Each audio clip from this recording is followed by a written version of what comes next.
الحمد لله نحمده ونستعينه ونستغفره ونؤمن به ونتوكل عليه ونعوذ بالله من شرور أنفسنا ومن سيئات أعمالنا من يهده الله فلا مضل له ومن يضلله فلا هادي له وأشهد أن لا إله إلا الله وحده لا شريك له وأشهد أن سيدنا وحبيبنا وحبيب ربنا وشفيعنا وسندنا ومولانا محمدا عبده ورسوله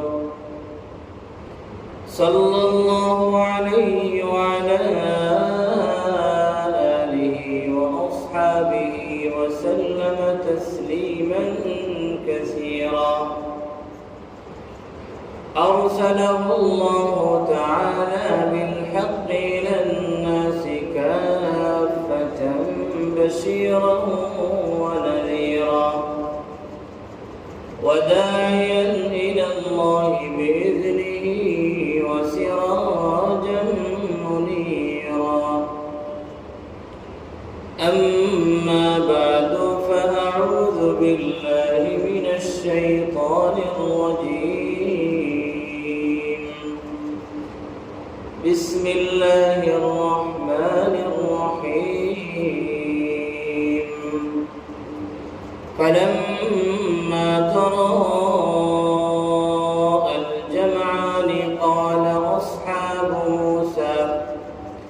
قال أصحاب موسى إنا لمدركون قال كلا إن معي ربي سيهدين فأوحينا إلى موسى أن اضرب بعصاك البحر فانفلق فكان كل فرق كالطود العظيم وأزلفنا ثم الآخرين وأنجينا موسى ومن معه أجمعين ثم أغرقنا الآخرين إن في ذلك لآية وما كان أكثرهم مؤمنين وإن ربك لهو العزيز الرحيم وعن أبي قتادة رضي الله عنه قال رسول الله صلى الله عليه وسلم صيام يوم عاشوراء أحتسب على الله أن يكفر السنة التي قبله رواه الإمام مسلم رحمه الله وغيره من الأئمة رحمهم الله رحمة واسعة. يا رب صل على النبي وآله ما فاض نبع بالجداول يوجرا. يا رب صل على النبي محمد ما شج جرح في سبيلك وانبرا. صلى عليك الله يا خير الورى تعداد حبات الرمال وأكثرا صلى عليك الله ما غيث هما فوق السهول وبالجبال وبالقرى صلوا على المختار أحمد إنه أزكى الأنام وخير من وطئ الثرى بارك الله لي ولكم في القرآن العظيم ونفعني وإياكم بالآيات والذكر الحكيم صلى الله على سيدنا ومولانا محمد وعلى آله وأصحابه وسلم صلى الله على سيدنا ومولانا محمد وعلى آله وأصحابه وسلم صلى الله على سيدنا ومولانا محمد وعلى آله وأصحابه وسلم رب كريم العالي شان শাহী দরবারে লাখ করো শুকর তিনি আমাদেরকে হিজরি বছরের প্রথম জুমাবারে সালাতুল জুমআ আদায় করার উদ্দেশ্যে পবিত্র ঘর জামে মসজিদে আসা বসা নামাজের অপেক্ষমান হয়ে বসে থাকার তৌফিক দান করেছেন সেজন্য আমরা সবাই বলি আলহামদুলিল্লাহ। বছর শুরু হয়েছে গত সোমবার থেকে, মাহে মুহররম শুরু হয়েছে। আল্লাহ সুবহানাহু ওয়া তাআলার মেহেরবানি, তিনি আমাদের জন্য বিশেষ বিশেষ কিছু সময়, সিজন, মৌসুম রেখেছেন, যে সময়গুলিতে আল্লাহ সুবহানাহু ওয়া তাআলা রহমতের জোয়ার হয়, রহমতে জোশ মারে। আমরা অল্প অগ্রসর হলে আল্লাহ সুবহানাহু ওয়া তাআলার রহমত আমাদের দিকে খুবই দ্রুত অগ্রসর হয়। সেই সমস্ত মৌসুম, সেই সমস্ত সময়, সেই সমস্ত বিশেষ ফজিলতওয়ালা সময় সমূহ থেকে বিশেষ একটি সময় বর্তমানে আমাদের মধ্যে বিদ্যমান, মাহে মুহররম। আল্লাহর হাবিব সাল্লাল্লাহু আলাইহি ওয়াসাল্লাম বলেছেন, আফযালুস সিয়ামি বা'দা রমাদান শাহরুল্লাহিল মুহররম। রমজানের পরপরই সবচেয়ে ফজিলতওয়ালা রোজার মাস হচ্ছে মাহে মুহররম। মাহে রমজানের পরপরই রোজার উপযুক্ত বেশি ফজিলতওয়ালা সময় হচ্ছে শাহরুল্লাহিল মুহররম। সকল মাসই কিন্তু আল্লাহ সুবহানাহু ওয়া তাআলা, কিন্তু এই মাসকে নবীজি সাল্লাল্লাহু আলাইহি ওয়াসাল্লাম বিশেষ মর্যাদা থাকার কারণে বলেছেন শাহরুল্লাহ, আল্লাহর মাস।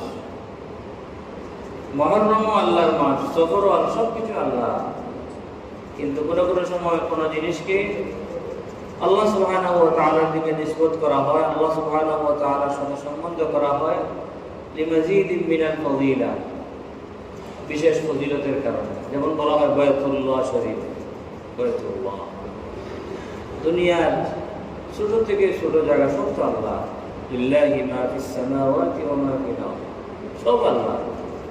কিন্তু বিশেষ বিশেষ জায়গা, বিশেষ সময়, বিশেষ ব্যক্তি, তাদের ফজিলত এবং মর্যাদা বেশি হওয়ার কারণে বিশেষভাবে আল্লাহ সুবহানাহু ওয়া তাআলার দিকে তার নিসবত করা হয়, আল্লাহ সুবহানাহু ওয়া তাআলার সাথে তার সম্বন্ধ করা হয়। তার থেকে একটি সময় হচ্ছে শাহরুল্লাহিল মুহররম, মুহররম মাস। আর এই মাসের মাঝে বিশেষ একটি দিন আছে, সে একদিন এর রোজা এর বদৌলতে আল্লাহ সুবহানাহু ওয়া তাআলা পিছনের পূর্ণ 1 বছরের গুনাহ মাফ করে দেন। রোজা কয়দিন? গুনাহ মাফ হবে 1 বছরের। আল্লাহ সুবহানাহু ওয়া তাআলা রহমতের জোয়ার মাঝে মাঝে রহমতের জোয়ার। এই মাহে মুহররমের 10 তারিখের কথা বলছি, যে দিনের বিশেষ নাম হচ্ছে ইয়াউম আশুরা, আশুরার দিন। হাদিসের মধ্যে আসছে আল্লাহর হাবিব সাল্লাল্লাহু আলাইহি ওয়াসাল্লাম বলেছেন, সিয়ামু ইয়াউমি আশুরা, আশুরার দিনের রোজা। আহতাসিবু আলাল্লাহ, আল্লাহর কাছে আমি আশাবাদী, আইয়ুকাফিরা আস-সানাতা আল্লাতী ক্বাবলা, যে আশুরার রোজার বদৌলতে পিছনের 1 বছরের গুনাহ মাফ হবে বলে আমি আল্লাহর দরবারে আশাবাদী। নবীজি সাল্লাল্লাহু আলাইহি ওয়াসাল্লামের কোন বিষয়ে আশাবাদী ও আল্লাহর কাছে মানিয়ে কিনি ধরা যায়। নবীজি সাল্লাল্লাহু আলাইহি ওয়াসাল্লাম যদি আল্লাহ সুবহানাহু ওয়া তাআলার দরবারে কোনো কিছু আশার কথা প্রকাশ করেন, যে আমি আল্লাহর দরবারে এই আশা করি যে এরকম, তিনি হচ্ছেন নবীজি আল্লাহ সুবহানাহু ওয়া তাআলার সবচেয়ে মাহবুব। তো নবীজির আশা প্রায় ইয়াকিনের কাছাকাছি ধরা যায়। তাই আশুরার একদিনের রোজার বদৌলতে আল্লাহ সুবহানাহু ওয়া তাআলা পিছনের 1 বছরের গুনাহ মাফ করেছেন। গত সোমবার থেকে রোজা মাস শুরু হয়েছে, মুহররম মাস। সেই হিসাবে আগামী বুধবার হয় আশুরার দিন। আশুরার দিনের রোজার তরিকা, বিশেষ নিয়ম আছে, এটা আমরা পরে আলোচনা করব। আশুরার দিনের রোজার এত কিছু আছে। একদিনের রোজা এর বদৌলতে গুনাহ মাফ হচ্ছে 1 বছর। যালিকা ফাযলুল্লাহি ইউতিহি মান ইয়াশা, আল্লাহর বিশেষ দয়া মায়া, যে আমার বান্দারা একদিন রোজা রাখবে, আমার নবী মুহাম্মদুর রাসূলুল্লাহ সাল্লাল্লাহু আলাইহি ওয়াসাল্লামের অনুসরণ করে, আর এর বদৌলতে আমি তার 1 বছরের গুনাহ মাফ করে দেব। এখন কথা হচ্ছে আশুরার রোজার ইতিহাস কখন থেকে কিভাবে আসে। আশুরার রোজা এটা নবীজি সাল্লাল্লাহু আলাইহি ওয়াসাল্লামের নবুয়তের আগ থেকে অনেক আগ থেকে চলে আসছে। নবীজি সাল্লাল্লাহু আলাইহি ওয়াসাল্লাম নবুয়ত প্রাপ্তির আগেও মক্কা মুকাররমায় তিনি এই আশুরা রোজা রাখতেন। এত ফজিলত দেখেন, নবুয়ত প্রাপ্তির আগেও আহলে মক্কাবাসীরাও এই দিন রোজা রাখতেন, অথচ তারা সেই সময় মুসলমান হয়ে গেল। উলামায়ে কেরাম বলেছেন, হযরত ইব্রাহিম আলাইহিস সালামের রেখে যাওয়া যে ধর্ম, সেই ধর্মতেও এই আশুরার দিনের রোজা এর বিধান ছিল। আর ওই ধর্মকে অবলম্বন করে আহলে মক্কাবাসীরাও এই দিনের রোজা রাখতেন। এই দিনে অতীতে অনেক ঘটনা ঘটেছে, যে ঘটনাগুলি বর্ণনা করতে হলে অনেক লম্বা সময়ের দরকার। বর্ণনার মধ্যে আসছে হযরত নূহ আলাইহিস সালামের নৌকা নিয়ে তার উপর যারা ঈমান এনেছিল তাদের মহাপ্লাবন থেকে নাজাতের দিন ছিল ইয়াউম আশুরা। ইয়াউম আশুরার সাথে আরো একটি বড় ঘটনার সম্পর্ক, সেটি হচ্ছে হযরত মূসা আলা নবিয়িনা ওয়া আলাইহিস সালাতু ওয়াস সালাম কে আল্লাহ সুবহানাহু ওয়া তাআলা ফিরআউনের হাত থেকে, ফিরআউনের বাহিনীর হাত থেকে, ফিরআউনের জুলম ও সিতম থেকে যে নাজাত দিয়েছিলেন, এবং বনি ইসরাইল এবং হযরত মূসা আলাইহিস সালামের বড় দুশমন ফিরআউনকে যে আল্লাহ সুবহানাহু ওয়া তাআলা হালাক করেছিলেন এই ইয়াউমে আশুরা। বুখারী শরীফ সহ বিভিন্ন হাদিসের কিতাবে আসছে, আল্লাহর হাবিব সাল্লাল্লাহু আলাইহি ওয়াসাল্লাম যখন মক্কা মুকাররমা থেকে হিজরত করে মদিনা মুনওয়ারায় গেলেন, গিয়ে দেখলেন মদিনাতে যে সমস্ত ইহুদি আছে, অর্থাৎ হযরত মুসা আলাইহিস সালামের অনুসারী আছে, তারা আশুরার দিন রোজা রাখে। তো নবীজি সাল্লাল্লাহু আলাইহি ওয়াসাল্লাম বললেন,